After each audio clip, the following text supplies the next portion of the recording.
ॐ अज्ञानतिमिरन्धस्य ज्ञानाञ्जनशलाकया चक्षुरुन्मिलितं येन तस्मै श्रीगुरुवे नमः। श्रीचैतन्यमनोभीष्टं स्थापितं येन भूतले स्वयं रूपा कदा मह्यं ददाति स्वपदान्तिकं। वन्देऽहं श्रीगुरोः श्रीयुक्तापदकमलं श्रीगुरुं वैष्णवांशं श्रीरूपं साग्रजातं सहगण रघुनाथामृतं तं सजीवं साद्वैतं सावधूतं परिजनसहितं कृष्णचैतन्यदेवं श्री राधा कृष्ण पदान सह गणलिता श्री विशाखान्विताब्ज हे कृष्ण करुणा सिंधु दीनबंधु जगत्पते गोपेश गोपिका कांत राधा कांत नमोस्तुते तप्त कांचन गौरांगी राधे वृंदावनेश्वरी विश्वभानुसुते देवी प्रणमामि हरिप्रिये वाञ्छाकल्पतरुभ्यश्च कृपासिन्धुभ्येव च पतितानां पावनेभ्यो वैष्णवेभ्यो नमो नमः। जय श्री कृष्ण चैतन्य प्रभु नित्यानंद श्री अद्वैत गदाधर शिवासादि गौर भक्तवृंद। हरे कृष्ण कृष्ण कृष्ण हरे हरे, हरे Ram Ram Ram Hare Hare. So welcome everyone to corporate Gita session. Uh, we have this session every Friday 1 to 2 p.m. and we have been reading Bhagavad Gita. We completed first 5 chapters and we are in the 6th chapter. Last time we discussed about the first 3 verses of the Dhyan Yoga 6th chapter. Just before that we will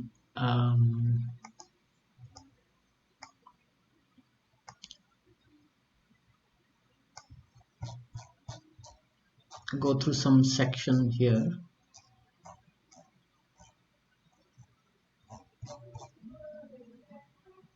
Okay, so just a small recap. In 5.27, sorry, in 5th chapter, Krishna is talking about Karma Yoga, the previous chapter, where he says that don't renounce your work, don't give up, rather work in devotion. A work in devotion means you work with detachment, you work for benefit of all, you work um,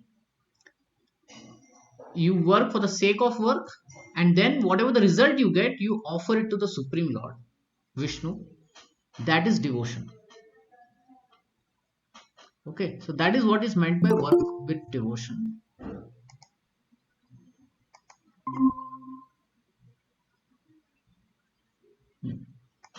So that is meant with work with devotion.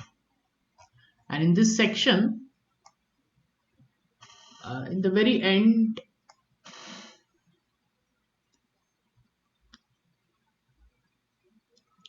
Krishna explains that such a person who can do this kind of work with devotion. So he gives um, many points before that. Just before um,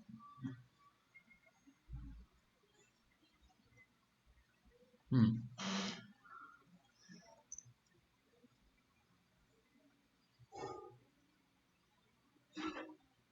So one he says is that there should be equal vision. So a person with equal vision means equally seeing all living entities. And the way to see equal is to see that there is the soul within every body. Whether it be Brahmana, whether it be a human being, a cow, elephant, or a dog or dog eater, there is the spirit soul which is driving the body. So basically, he says if you have this kind of vision,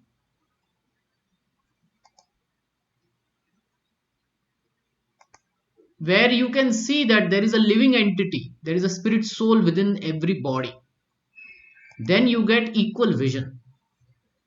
This is our anatomy of the body according to Bhagavad Gita, where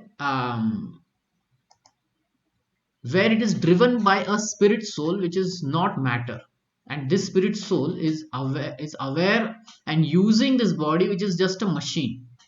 Okay, just like a car is driven by a driver, similarly this spirit soul is driving this machine, and this machine is a biomechanical machine.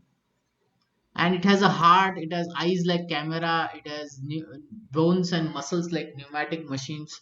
Heart is a pump which pumps the blood throughout the body, right? Now, if it is a pump, it needs electric pulses. If you have heard about pacemaker, have you heard about pacemaker that some people need, and that need to be put in the heart? Have you heard about it?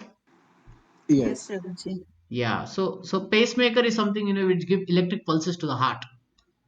So the soul is providing that electric pulses to the heart. It is providing that electric pulses. So with the soul there is super soul also, four-handed form of Vishnu. So under the permission of the super soul, the soul, whatever he desires to achieve in this world, he uses this body to do that. So the super soul sanctions him to use this body to desire whatever he wants. Like simple example I've given here is a gulab jamun. If the soul desires a gulab jamun, it will force the body to walk towards the gulab jamun, pay the money, and put the gulab jamun into the mouth, right? But all that actions is been permitted by the super soul. He does it. It's not like he doesn't do it. He does it. So this is the mechanism of how the doership is working in this world. That the soul is just the initiator, while the ultimate cause is the super soul, is a supreme being. Okay, so it is allowing the spirit soul to use this body to do various activities, talking, walking, everything. Hmm? So in this way, Krishna says, when you have this kind of understanding, where you know that what you are doing is simply desiring, and you are using this body and you are using the material energy, earth, water, air, fire, to manipulate the matter, to utilize it, etc. So when you know that actually all of that belongs to the super soul, the supreme being, then you're properly situated. So that's how, then you can get equal vision, you have proper knowledge of how things are working in this world. And when you have that sameness and equanimity, then you have conquered the conditions of birth and death. So this is a very high yoga position, where this kind of sameness and equanimity helps. And in that process, a person is not attracted to material sense pleasure. Hmm? He is taking pleasure within, on the level of spirit soul. Okay, he concentrates on the supreme, and he doesn't take part in the material enjoyment. Okay, and he acts in a way, um, where it is. He acts in a way which is working for the welfare of all beings, and he achieves liberation in the supreme. Okay, so multiple things he does.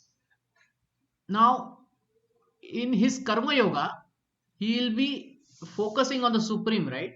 So this is the way he will be focusing on the supreme, shutting out all external sense objects, keeping the eyes and vision concentrated between the two eyebrows, suspending the inward and outward breath within the nostril, and thus controlling the mind, senses, and intelligence. The transcendentalist aiming at liberation becomes free from desire, fear, and anger.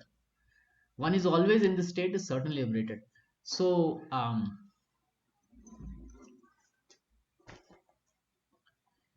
this is the shloka, this is the text where Krishna introduces about Ashtanga Yoga. Ashtanga Yoga is, um, we discussed about it.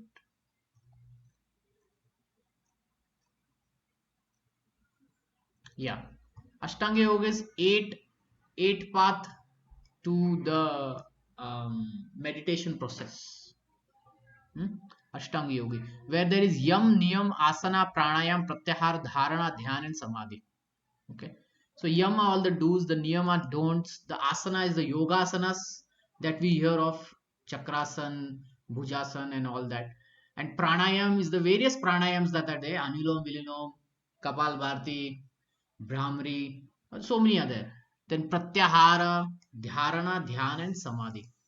So this process of Ashtanga Yoga is to practice, is to do these mechanical exercises, okay, do's, don'ts, and then mechanical exercises, plus the breathing exercises, and then one when controls his eating and earning, his eating Pratyahara, then he can focus within, and ultimately he sees the super soul within the heart. So that is how the process of Dhyana Yoga is, or Ashtanga Yoga is, that ultimately he will see the super soul within the heart. So Krishna is going to talk about this. So Karma Yogi, what he will do is, he will do his karma throughout the day. In the morning time, he will do this Ashtanga Yogas for some time, for few hours or something, 1 hour or something, and then he will go. And we also discussed that Krishna himself did this. In the morning he used to get up and then meditate on himself. We are not to meditate on ourselves, we are to meditate on Krishna, like that. Okay, so we'll move forward. If you have any questions, any comments, you can always interrupt me. um,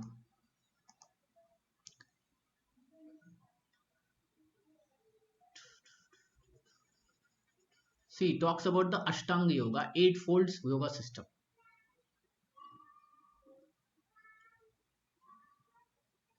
Work is said to be the means. So first he will dedicate the work to Krishna.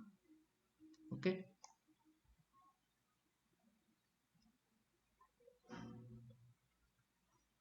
And then slowly, after many years of practicing the Karma Yoga, he will come and focus only on the eightfold yoga system. And then after that, he will end all his material activities. But that won't happen immediately, that will happen later. Let's get into the fourth verse. Yada hi नेन्द्रियार्थेषु न कर्मसु अनुसज्जते सर्व संकल्प संन्यासी योग रूढ़स्तदोच्यते. A person is said to be elevated in yoga when, having renounced all material desires, he neither acts for sense gratification nor engages in fruitive activities.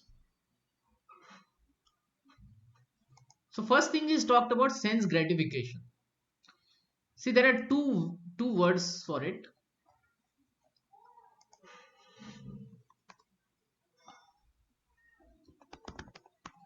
One is sense gratification and another one is satisfying the senses. So in satisfying the senses, what it means is, all our senses have some need. Our eyes, ears, nose, and our body itself, they have certain needs. Okay, so needs are satisfied. Like if we need food for sustenance, right? But when we eat too much, then it is called sense gratification. So it is like overeating. Anything we do over goes into the bucket of sense gratification. So coming back to this verse, what it says is, sense gratification is a person elevated in sense gratification, he will avoid sense gratification, but he won't avoid satisfying the senses. What does that mean is, he won't starve the senses. He will control the senses and he will use it for that much purpose. Sense gratification when we overdo things, nor engage in fruitive activities. Fruitive activities means for profit. What profit I am going to get? People who do work for duty, they don't generally think of the profit. Army people and all, police and all, they think of the profit? Then only do they do their work? No, right? They do their work irrespective of the profit. They will get a salary, that's fine, but they are not doing it just for the salary. Okay, they are doing it for the sake of duty. That is their duty, so that's why they are doing it. So two things: not overdoing, over gratifying the senses, over satisfying the senses, limited. Because if we keep starving, if we starve ourselves, then we won't be able to practice yoga, right?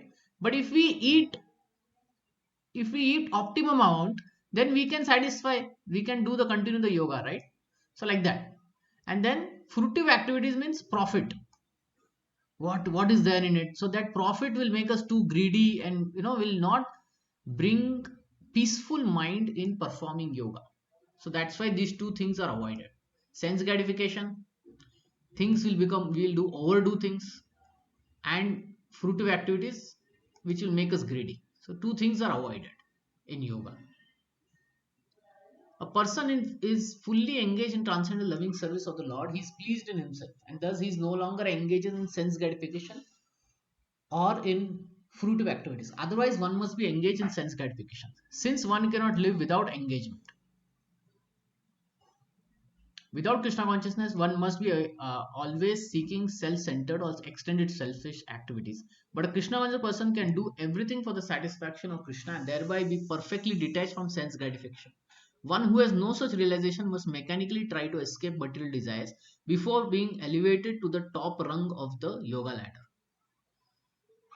So, what does this mean is, we know the story of Hanuman, right? From Ramayana. So when Hanuman entered the palace of Ravana in disguise, he saw that Ravana was enjoying tremendously. There was women, wine, and amazing facilities in his. Um, sorry, there were amazing facilities in the palace. But as far as can you keep yourself mute?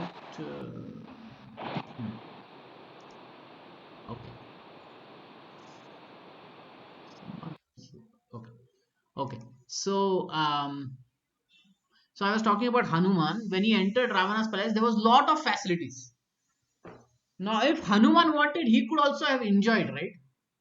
But did he enjoy? No. Why?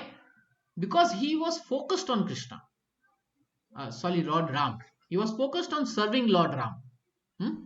So when that focus is there, then he doesn't have to mechanically try to control his senses. Okay, but until and unless that desire to serve the Supreme Lord, Krishna or Lord Ram, if that is not there, then one has to try mechanically this process.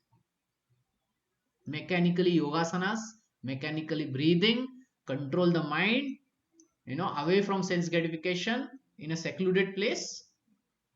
Then once your mind is controlled, then you can focus on Krishna. So that is how the Ashtanga Yoga is. Uddharet atmana atmanam नात्मनम अव्यासद अपस्यादेत आत्मैव ही आत्मनो बुद्धिर आत्मैव रिपुर आत्मनः. Very interesting word. So many times atma is used. One must deliver himself with the help of mind and not degrade himself. The mind is the friend of the conditioned soul and his enemy as well. So you have heard about the word stress, right? Have you heard about the word stress? Yes, Prabhuji. So Yes. is stress external or internal? Internal, Prabhuji. Yeah, it is not an external force, it is internal force. But where is the internal force happening on? On the mind. On the mind, yes. So internally, let's put it like this: internal pressure on the mind. See, those who are stressed out, right? We will see them that their body, everything is fine, but they're stressed out. So where the stress is, where the pressure is coming internally on the mind. So that's why, um, compared to this, compared to internal pressure, if let's say there is some external pressure on body, which is tolerable, which is not tolerable. Suppose you got hurt on the body, some disease, some accident. We can tolerate this, yes or no? But can we tolerate stress on the mind? No, no, Prabhuji. So what happens? What happens to those people who are not able to control their mind? The stress that is happening in their mind. What happens to them? They become restless Yeah, they become restless. Okay. Anything more? and they start feeling sad. Okay, sad, depression. Yeah, You know, it invites many other diseases. mental diseases are there. True. What's the worst thing that can happen? Stress on mind. They become crazy. Okay, mental and Depression. depression. Yes. Anything? It starts affecting the physical health as well. Physical health. Okay. But what's the worst thing that can happen? They can die, Prabhuji. They can take their life, Yeah. What is that called? Suicide. committing. Yeah, Suicide. Yeah. So if there is a hurt on the body because of accident or something, one doesn't commit suicide, right? They can tolerate it. But everything, the whole body is good, but there's some stress in mind because of something. Okay, relationship, pressure, something, fight or something, family fight and all that. Some depression comes into it, and ultimately, people may commit suicide also. So so if our mind is under control, then we can overcome this stress. So that's why Krishna puts a very nice statement. He says one must deliver himself with the help of mind. Do you know what is the medicine for stress? Is there any medicine for stress?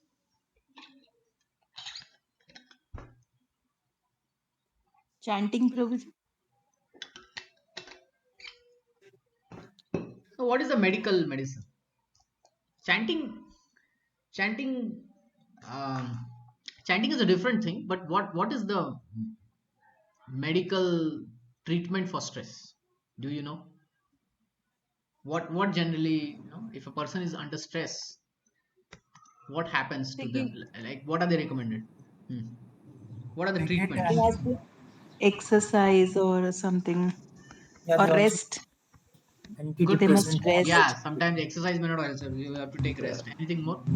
they prescribe medicines, but those medical medicines, I think they are Some only for medicines short are there, term. I understand, some medicines are Yeah, there, but so there is something very special thing they prescribe. Meditations. Okay, meditation, that's fine, but something more.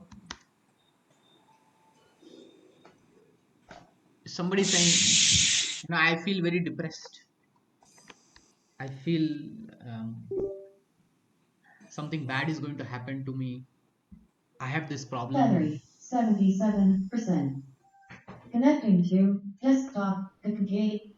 Desktop gate connected.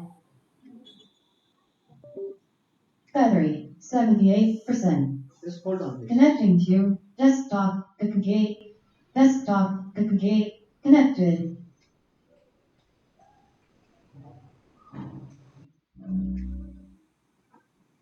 Oh, sorry. Yeah. So coming back to our patient, which is very stressed. What's the thing that they just prescribe? This all they do Taking prescribe, rest, but there is Prabhuji. something more that they. Have you heard about this counseling session Ah, Yeah. yes. therapy.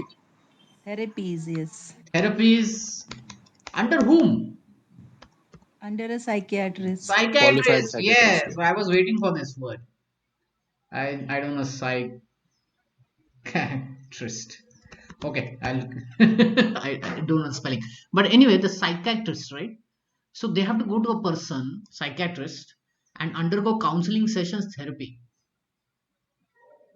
Sometimes the medicines are given, but they prefer counseling sessions, therapy. The psychiatrists, they are trained to identify the mental problems, and then they can talk over. So that's why sometimes somebody in stress, they'll say you talk to somebody, right? You take guidance from someone, you just tell somebody your problems. That will help you, right? Have you heard about these things? Yes. Yeah. So Krishna is saying you must deliver yourself with the help of his mind, with the help of your mind, and not degrade yourself. So even from material standpoint of view, mind is very problematic.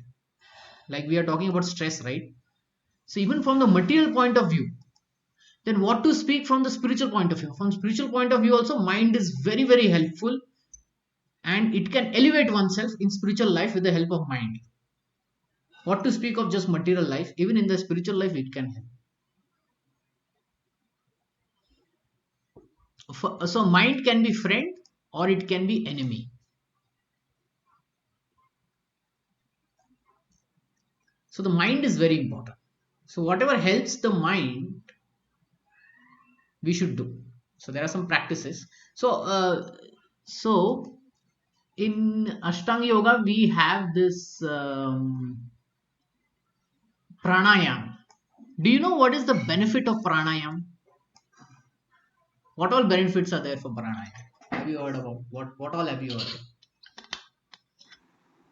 Helps in controlling stress, then improve focus, concentration, It and balances the life airs, Prabhuji, and all the chemicals that are Okay, secreted by okay, the okay, brain and all. okay. So according to Ayurveda, there are, I think, 5 life airs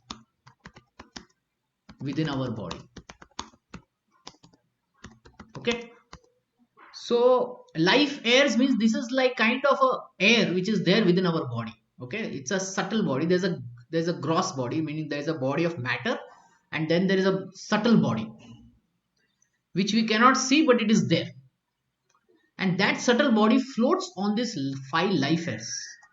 With the help of breathing, the floating of this life airs is controlled. So the mind floats on this life air. Okay. So with the help of breathing, you can control the mind. Have you heard that if somebody is if a having blood pressure issues, then they are told what? Deep breathing. Have you heard about this deep breathing? Yes, Prabhuji.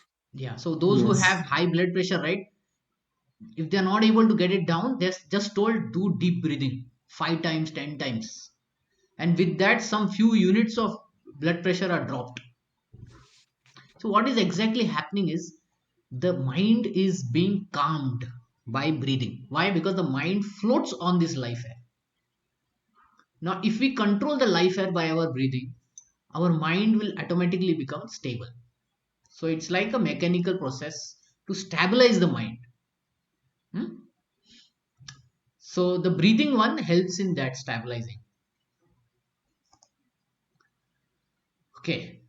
So the word Atma denotes mind, body, or soul. So the word Atma, it sometimes denotes body, sometimes denotes mind, sometimes denotes soul. Mainly, it denotes soul. Okay, but in the context, it may denote body. In the context, it may denote mind. So in this particular verse, there are 6 times at the word Atma is used. So all in the context of that verse, it meaning changes. Hmm? Depending on the different circumstances. In the yoga system, the mind and the conditioned soul are especially important. Since the mind is a central point of yoga practice, Atma here refers to mind. Okay, depending on the context. So here we are talking about Ashtanga Yoga. Therefore, whenever the word Atma is used in this verse, it is actually the mind. The purpose of the yoga system is to control the mind and to draw it away from the attachment to sense objects. It is stressed herein that the mind must be so trained that it can deliver the conditioned soul from the mire of nations. In the material existence, one is subjected to the influence of the mind and senses. In fact, the pure soul is entangled in the material world because his mind is involved with the false ego. See, uh, if there is some person who's undergoing some stress, like some person may think, oh, something will happen to me, bad will happen to me, or or something else, then in reality such bad thing is not happening. What is happening is he's imagining, right? He's actually imagining that this may happen, that may happen, and that whole imagination is taken care of by the mind. Okay, so if somehow the mind is made detached, right, then he can completely become calm. And if from the spiritual point of view, the soul, okay, the soul is allowing the mind to be anchored to this material world. What it means is the soul is thinking, where the mind is. The mind is in the material world, right? So it is thinking now, yes, I also belong here. Now to help you understand this is, you have seen children playing video games. Have you played video games? Yes. Yes, some video games we do play, maybe in our younger days, not today. Yeah. So we attached ourselves in that video game, just like, let's say we are playing a game where, it's a car racing or a motorbike racing. And in the video game, the speeds are very high. In reality there's no speed, but it just shows a number. Okay, we are going at a very high speed in that video game. And let's say if we fall down, does it affect us? Does it affect No, us? no, no, Prabhu. Not directly, I think. Like it doesn't hurt us, but we are so Yeah, so much into that game that uh, we identify with it. yeah, See, we see children, right? Oh, they will start shouting. They'll say, "Oh, I fell down, I fell down." But did they really fall down? No. It no, just no, happened in the game. And because the child is thinking, I am connected now to this game, it is flowing in the ups and downs, whatever the game is providing. Right? If the game is providing some win, it will say, I won, I won. But if the game provides it saying you lost, I lost. Right?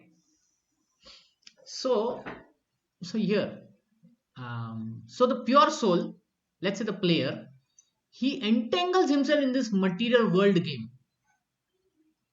Okay, in this material video game, he entangles himself. He thinks, I am so and so person. I am Mr. So and so. I am from India, Pakistan, USA, whatever. I have this much property. This is on my name. This is this. I do these things and all. So it is he's entangling with all these external designations. And then because he's entangled, basically he's putting his mind into all the false ego means the true false identification that we are having. Okay, so therefore he's entangled, he's struggling in this world. Hmm? So it's like that. So if we detach our mind, so like, you said it may not affect us, you know why? Because we are detached from that video game. But do we see children detached to that video game? No. Some one child may come and say, what is this, just video game, time pass, so he's very detached. So anything happens in the video game, he's not affected. But other children, they are affected, they are getting carried away in the video game. Okay, so similarly, on our platform, we are so much in this video game. So there's a very nice quote by Shakespeare. I will just show you.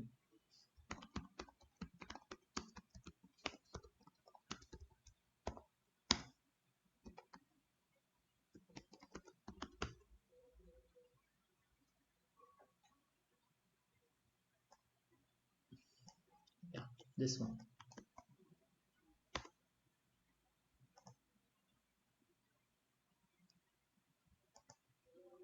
All the world's a stage, and all the men and women are mere players. They have their exits and their entrances, and one man in his time plays many parts, his act being seven ages. So in this material world now we are playing so much so we are like players. When we are children we are like a child, we are student, we are engineering student or medical student, we are son, we are daughter, we become father, mother, husband, wife, daughter-in-law, her son-in-law, brother, sister, brother-in-law, sister-in-law, cousin, Indian, Pakistani, USA, all these are simply characters that we play. Now, if we get carried away by all of this thing, designations, then we'll become entangled. So, therefore, we should train our mind that we should not be attracted by the glitter of material nature. And in this way, the conditioned soul must be saved. So, we should train our mind that, okay, these designations are temporary, they are not permanent designations. Just like in a drama, how many of you taken part in a drama?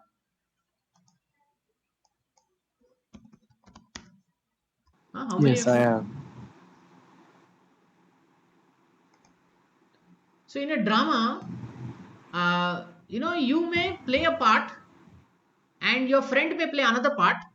Now the role is that you have to get angry on your friend in the drama, right? And you have to shoot him in the drama. Now, in the drama, we easily do these things, right? Now, at the end of the drama, will you still continue being, angry on him? No. No, right? Because it's just a drama. Similarly, if we train our mind that these resignations are temporary, I just need to do my part and then come out of it, then we won't degrade ourselves. We should not degrade ourselves by attraction to sense objects. The more one is attracted by sense objects, the more one becomes entangled in this material existence. So in this material world, now everything is very enticing. It's very attractive. You know, our salary is attractive, our country is very attractive, so many things, car, this, that, all these possessions are very, very attractive. Similarly, husband, wife, children, very attractive. But we should not get carried away by that attraction. The best way to disentangle oneself is to always engage in the mind in Krishna consciousness. The word he is used to emphasize this point, and one must do this. For man, mind is the cause of bondage and mind is the cause of liberation. Mind absorbed in sense object is the cause of bondage, and mind detached from the sense object is the cause of liberation. So if we are absorbed in the sense objects, then we are bonded by it. If we are detached from the sense objects, then we are liberated from it. I'll give you another example. How many of you have sold your bicycle or car or two-wheeler or your house? How many of you sold such a thing? Have you sold any of these things?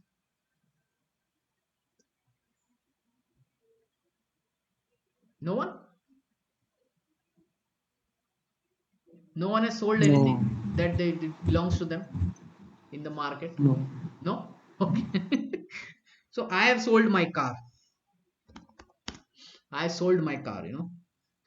So I had a Nissan car, Nissan Altima car. I used it for a few years. I should take care of it. No, therefore I was very attached to it. Okay, because it is my car. So that's the attachment. Right? I am very attached because it is my car. One day I sold it. The person came, he gave me some money. Okay, I got the money. I got the money, let's say, at 1 p.m. Tell me my state of mind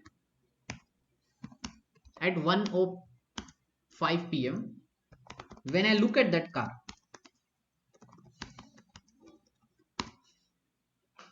Okay, I sold it. I got the money at 1 p.m.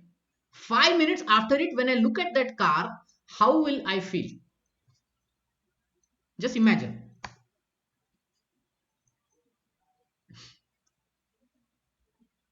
Guess. got the money. How will I feel? Any thoughts? You'll be feeling sad Okay, some initially. say sad. Okay, fine. Anything more? Yeah, even if now the car gets converted into trash, you won't care. No, no, not trash. Yeah, I sold it. I sold it to another man. I mean, now whatever happens with car, you don't bother, or you're not supposed to bother about that. Okay, this is also there. We don't bother now. Okay. Anything more? We are happy to get the money. Okay. Right? That is also one of the feeling. Yes or no? Anything more? So I will tell you what I felt. Okay, this is my personal thing. Till 1 p.m. I was very attached to the car. The moment I got the money, I became detached. I didn't bother now what happens to the car. Okay. I just didn't bother. So similarly, I asked you this question: if you have ever sold something that is yours, the moment you get the money, you are not caring only now what happens. Okay, I'll okay. This you have all gone through example. You all have traveled in airplane or train. Have you traveled in airplane or train? Yes, Prabhuji. Yeah. So you all have reserved seats. Hmm. Okay. So when you get down at the station or airport and look back at your reserved seat, what do you feel? Do you feel it's my seat? That 3A, B? No. You are No, completely no. detached, right? Yes or Yes. no? Yes, Yeah, you yes, are yes. detached now. Similarly, if we train our mind, okay, this is a very practical thing. If we train our mind that things are pretty temporary in this world and I have to use it till that point and then give it up, then we are not bonded. That same thing becomes the cause of liberation for us. So, do you understand now? But how come, you can get uh, Yeah, how come detached is a so soon, see the thing is so easily?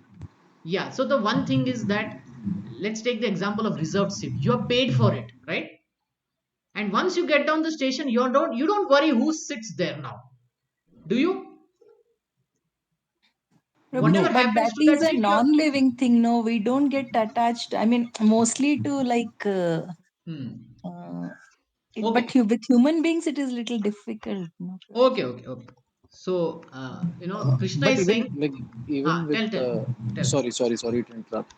uh, I was saying, yeah, even with the non, for example, the car example you gave, right? So if I had been the owner of the car, like if it was my car, even if it's not my, if I own some cycle or some two wheeler, but we have this thing that we get to attach to it, like we take care of it and we make sure it's maintained, and like with all those things, I I don't know, like how is it so easy to get detached Okay, so okay, soon? okay. I'll tell you. And one more point, Prabhuji.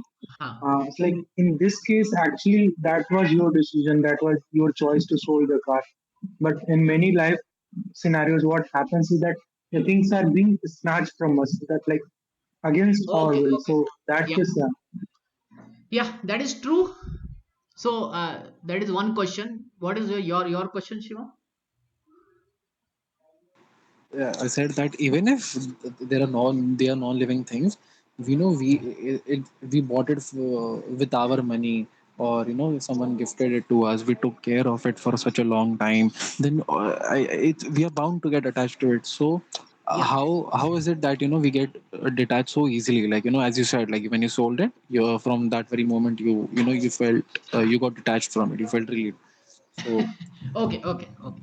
So like Mataji was saying living beings and non-living beings, right? That was her point, yeah, yeah. right? So let's discuss more about it. So there are two kinds of sense objects. One is definitely living beings, and one is non-living beings. In living beings, we can say family members, friend, right? All these comes. In non-living beings, this one thing comes like car, cycle, possession, all that, car, possessions, land, and all that. Okay, this is all non-living beings like flat and all, right? So, but both are sense objects. They give some happiness to our senses, including our mind and intelligence, right? Both of them give some happiness. Now, as far as non-living beings are concerned, car, possession, land, flat, and all. Now, in my case, I could sell it, so I can become detached, right? But then one person said, things are snatched from us, right? When things are snatched from us, definitely we'll be sad. We'll be sad, right? Because we didn't get a value of it. We want to use it for some other purpose, but it got snatched away from us. So definitely we'll be sad for that. Okay. There is no doubt in it. We are talking Gita, Bhagavad Gita, right? So Bhagavad Gita was spoken where? Do you know where Bhagavad Gita was spoken? Battlefield, Prabhu. Yeah, in the Kurukshetra, back. na? Kurukshetra Kurukshetra, battlefield. yeah, yeah. So they Yes, had Prabhu. all arrived to fight it out. And what was the reason of fighting? Property fight. It was a property fight. Duryodhan was not ready to give back the property of Pandavas. So they had to just fight it out. Yes or no? So things were snatched from Pandavas. Arjuna, Yudhishthir, those things were snatched from them. So they had to fight it out. Agreed. Okay. Now the second part is family members, friends, and sometimes a fight happens, they go away, and sometimes death takes us away. Death takes them away from us. Okay, two scenarios. Some argument happens, or we may just change jobs and go to another city. Then we are separated from them, or ultimately death comes and takes us away.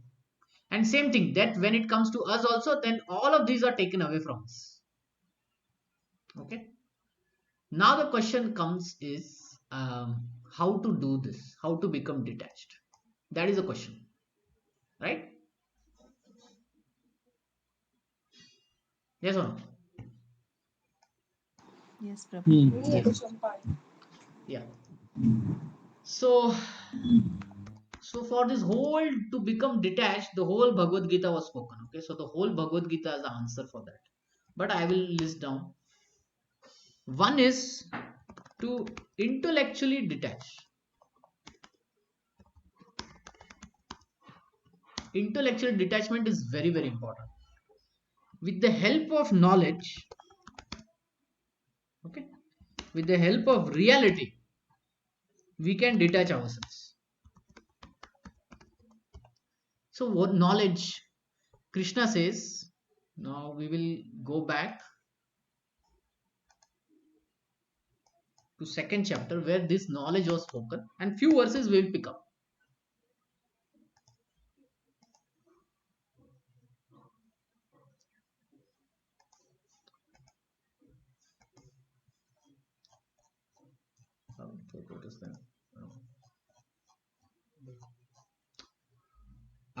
The first thing was Dehinosim yata dehe komaram yovanam jara.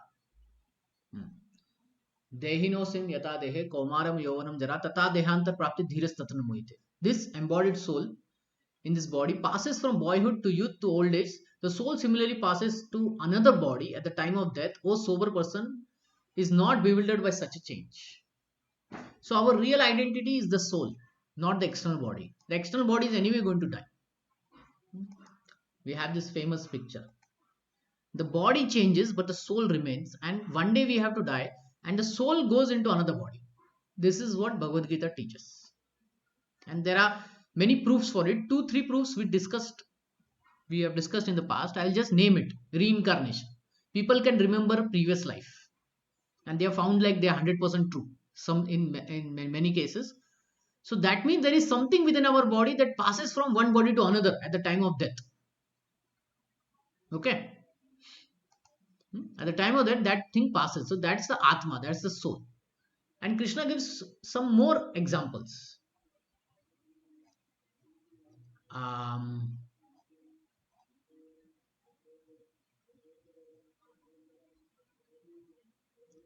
For the soul, there is neither a time, there was neither birth nor death, nor he has come into being, nor he will come into being. So there is nothing like death for him, nothing like birth for him. It is only for the body.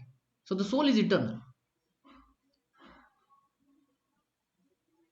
This one. Vasamsi jirnani yatha vyahaya navani grinati naroprani.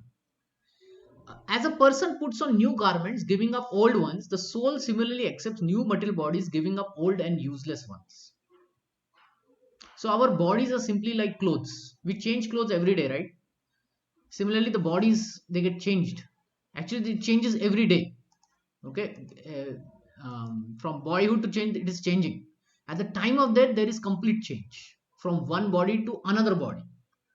Otherwise, there is this subtle change that are going on within the one body that we have. At the time of death, we completely get a new body. So when we hear these things, the soul can never be cut into pieces, can never be burned, never be poisoned, never be wind. So intellectually, we are understanding, we are getting knowledge. Okay, that we are temporary living in this world with temporary relationships. One day, everything has to go away. So intellectually, we can detach. Getting intellectually, we can detach. That's the first thing. By using the knowledge and seeing the reality around us, we can detach ourselves. Any questions on this? No. So this helps, right? Knowledge helps in detaching ourselves. So if things are snatched and all that, then we know we have to go for case and this and that.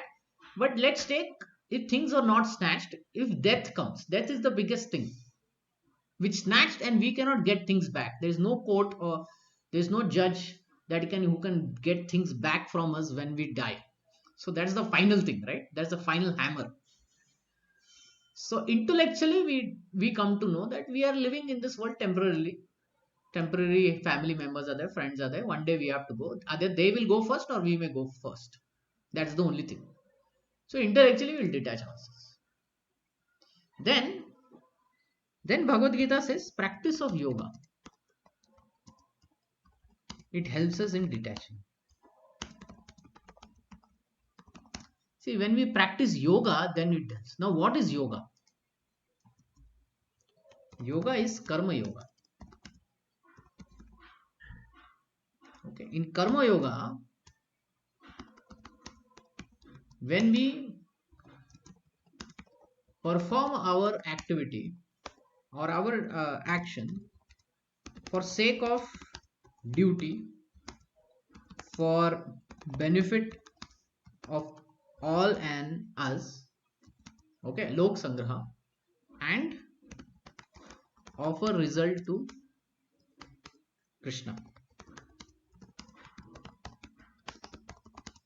By doing this, we get equanimity, quality of equanimity.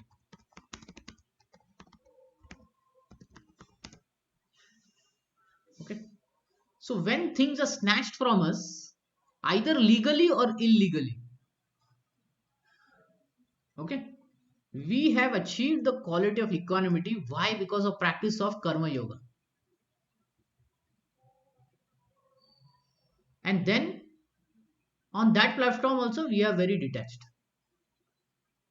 Okay, so we need to practice. Third,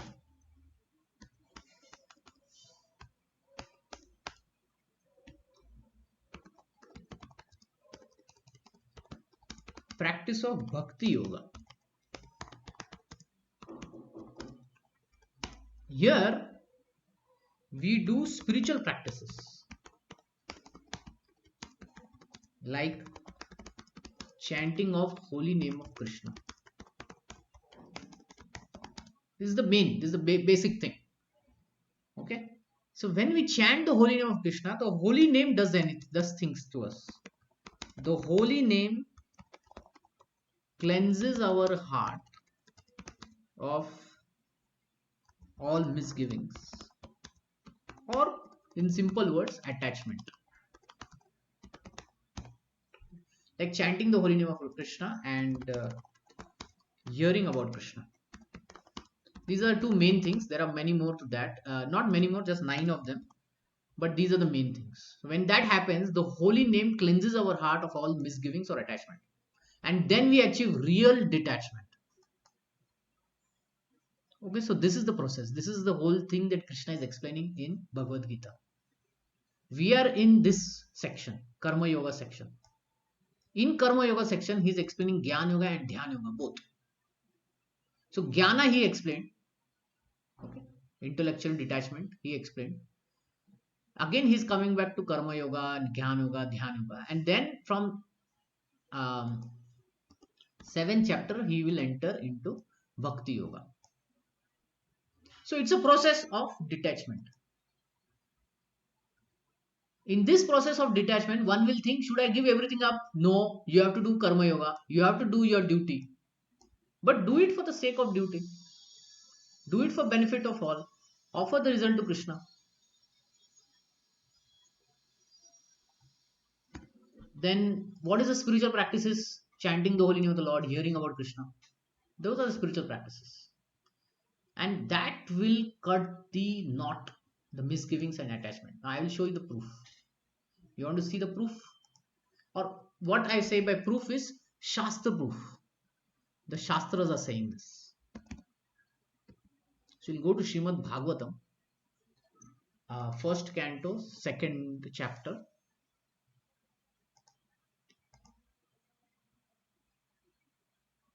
Okay. Shrinvatam Sataka Krishna Punya Shravana Kirtana. This one. Shrinvatam Swakatha Krishna Punya Shravana Kirtana Ridyantoste Badrani Vidunoti Surutsatam. The Sri Krishna, the personality of Godhead, he is the speaker of Bhagavad Gita, right? Who is Paramatma? So who is Paramatma? Krishna is Paramatma. He is seated in everyone's heart and benefactor of the truthful devotee, cleanses desire for material enjoyment from the heart of a devotee who has developed the urge to hear his message. So he will help us, become detached. Okay, he will help us become detached. Nashta prayeshu abhadreshu nityam bhagavata sevaya bhagavati uttama shloke bhaktir bhavati. So when we regularly attend classes on Bhagavad Gita, Bhagavatam, hear about Krishna, then what is troublesome to the heart? These attachments are troublesome. What they happen? Completely destroyed. And we perform bhakti towards Supreme Lord. That is loving devotional service to Supreme Lord. Tada rajas tamo bhava kama lobha deshe chetar. Then lust, desire, hankering disappear from our heart. All the modes of passion and ignorance, they disappear from the heart. So this will happen. Then we'll become spiritually happy. When we establish ourselves in goodness, we'll become spiritually happy. There's this verse. Vidyate gridaya grantis chidyante sarva samshaya. The knot in our heart is pierced and all misgivings are cut to pieces. When one sees the self as master, when one sees that he is spirit soul, servant of the Supreme Personal Godhead, part and parcel of Krishna. When he comes to that realization, the heart is pierced. Oh, sorry, not the heart. The knot in the heart is pierced. What is a knot? How many of you are married here in this call? I'm married, Prabhuji. Yeah. So in the marriage, they tie a knot, right? Yes, Prabhuji. What does that mean? Now you are together. Right? Similarly, Yes. we have a knot of this attachment. That is pierced when we do bhakti, when we achieve the pure devotional service, and it is terminated. So all these attachments are terminated, okay, when bhakti is done. So it's a process. So this whole thing is a process. So after explaining the 18th chapter, Arjuna is able to become detached. And we will see what he says. So we'll jump to 18th chapter, which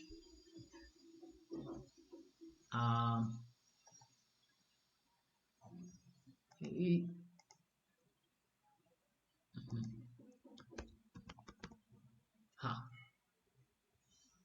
not this one, this one. Arjuna Vacha. Nashto moha smritir labdha tvat prasadan mayachyuta sthithosmi gata sandeha karishya vachanam tava. Arjuna is saying, my dear Lord, my dear Krishna, O infallible, my illusion is now gone. I have regained my memory by your mercy. I am now firm and free from doubt and am prepared to act according to your instruction. So at the start of Bhagavad Gita, Arjuna was saying, I don't want to fight. At the end of Bhagavad Gita, in the verse 73, 18th chapter 73, after this there are only 4 verses. What is Arjuna saying? I am prepared to act according to your instructions. Karishya vachana tava. So, after reading the whole Bhagavad Gita, one achieves this detachment where one doesn't give up the work, he does the work. So, after hearing Bhagavad Gita, did Arjuna take part in the war? Yes, he took part in the war, right? Yes. Do you Yes, know how Prabhu. many people he killed? 60 lakh people.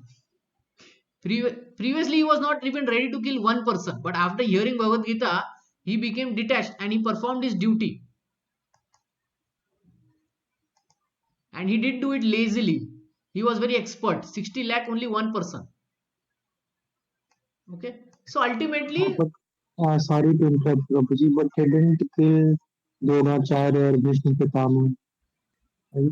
what? I Sorry. mean, he didn't kill Dronacharya or Bhishma Pitama. Okay. I mean, I heard that, Yeah, yeah. uh, He didn't kill. yeah, yeah, Bhishma Pitama, he died by his own desire. yeah, but Dronacharya was killed by. Sikhandi attacked the Nar, Yes, yes, and yes. for Dronacharya, Drupad's son killed Yeah. him. But so Yeah, many so, army personals were there, na? mhm. Yeah. So all that count came out to be 60 lakhs. And Bhima had made a vow that he will kill all the 100 sons of Dhritarashtra. So he killed all the 100 sons of Dhritarashtra, including Duryodhana. So my point to mention is not about the war.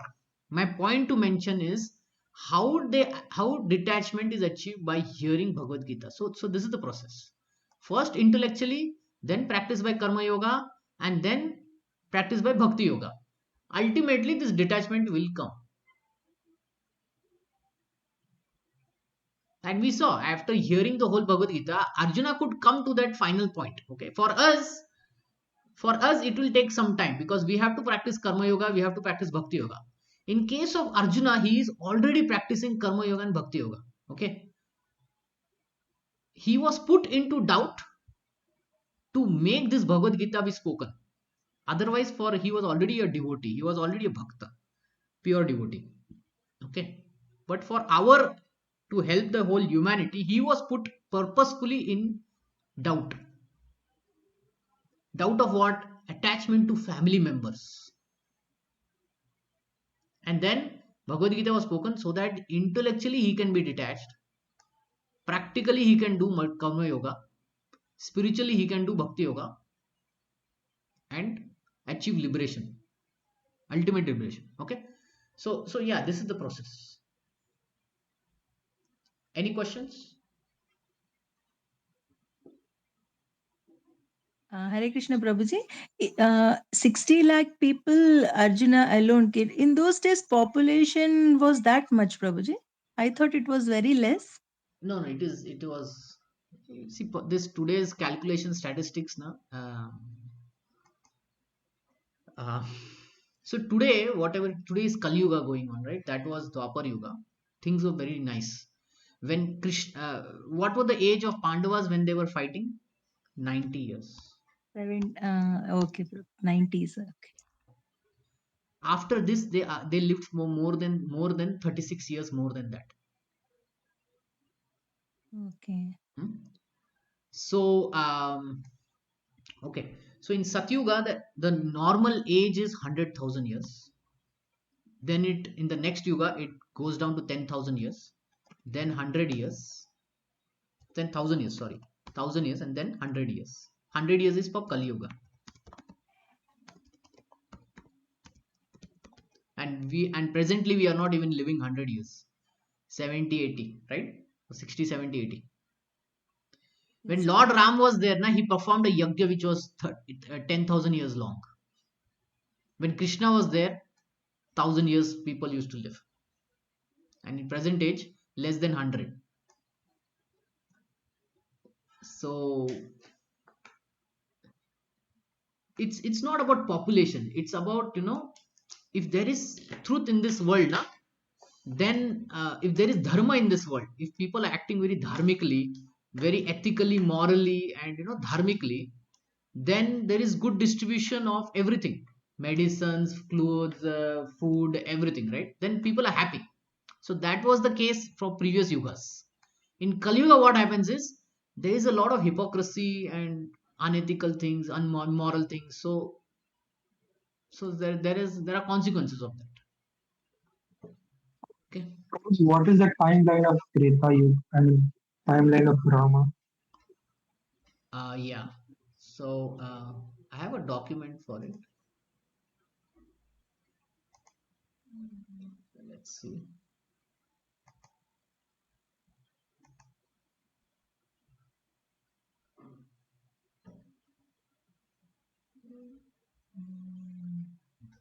Okay.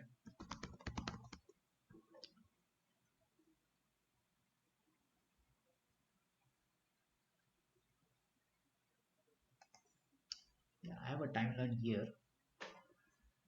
Um, Vedic cosmos. Okay.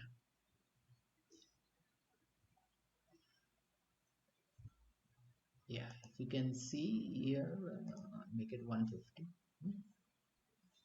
So look at this last line, and Kali Yuga is 4 lakh 32 years, Dwapar Yuga is 8 lakh 64 years, this is 12 lakh years, like that.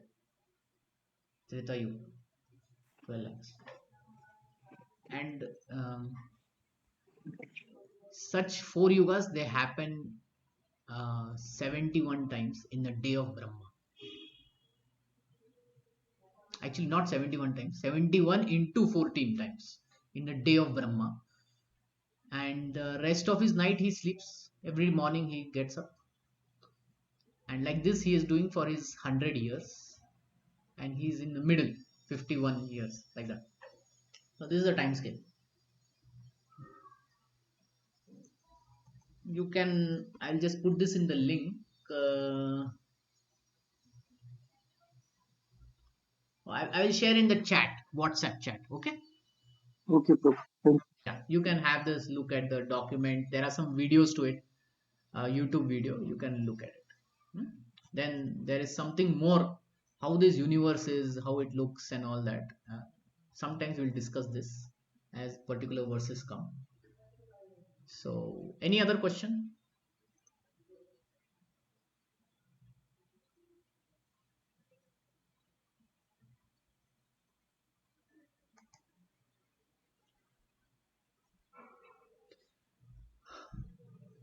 So mantra meditation elevates the mind. Okay, spiritually it elevates. There may be some material issues also with the mind. For that, we may have to go to psychiatrist and medicine and all that.